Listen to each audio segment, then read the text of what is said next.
कहा उस धनुष को तोड़ने के लिए रावण भी गया, बाणासुर भी गया। रावण बाण महाभटवारे, देख सरासन गवहीं सिधारे। बाणासुर लौट आया।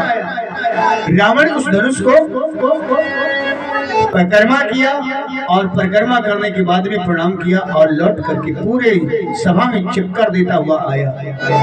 कहा राम जी के पास और राम जी से कहा प्रभु हम कुछ बताने आए हैं। राम जी ने कहा क्या?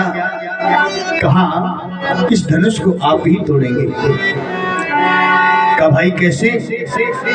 कहा इसलिए कि जो इस धनुष पर लिखा हुआ है वही आपके मस्तक पर लिखा हुआ है। बताया रावण कि हे राघो, हे राम तुम्हारे मस्तक पर पिता मरण बन बास लिखा। हे राम तुम्हारे मस्तक पर पिता मरण बन बास लिखा। दाहिने त्रिपुटी पर हे राघो, दाहिने त्रिपुटी पर हे राघो, मुझे लंकापति आलस लिखा। दाहिने त्रिपुटी पर हे राघो, मुझे लंकापति का आलस लिखा।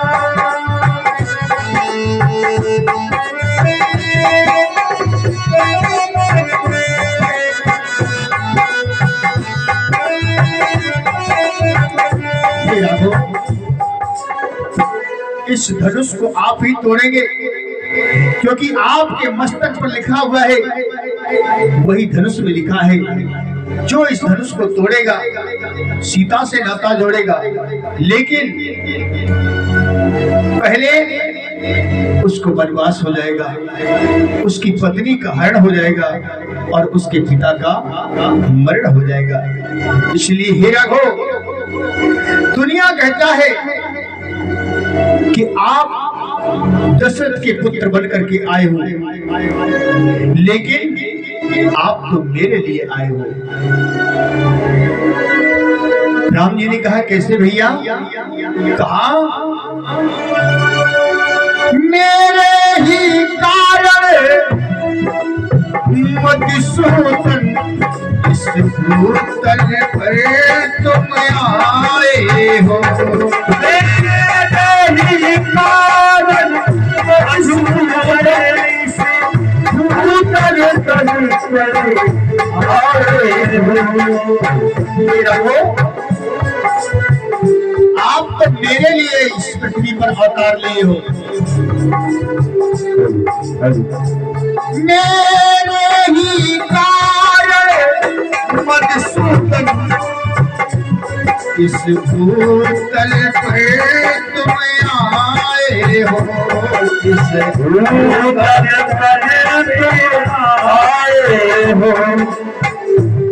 दशरथ के यज्ञ रक्षक बन, दशरथ के यज्ञ रक्षक बन, उन चार अंश तक आए हो।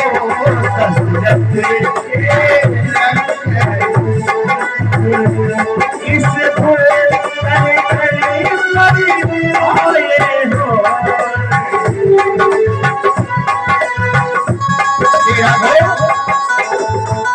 आप मेरे लिए इस पृथ्वी पर अवतार लिए हो और ये जो आप मुनि कौशिक के साथ आए हो ना,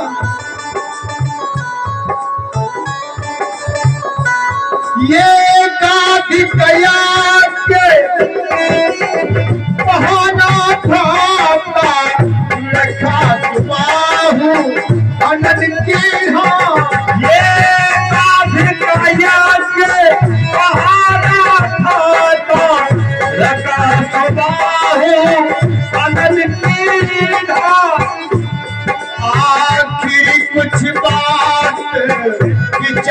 प्रभु कुछ बातें विचार प्रभु मारीच पठायो सुर भी ना आखिर कुछ बातें विचार प्रभु मारीच पठायो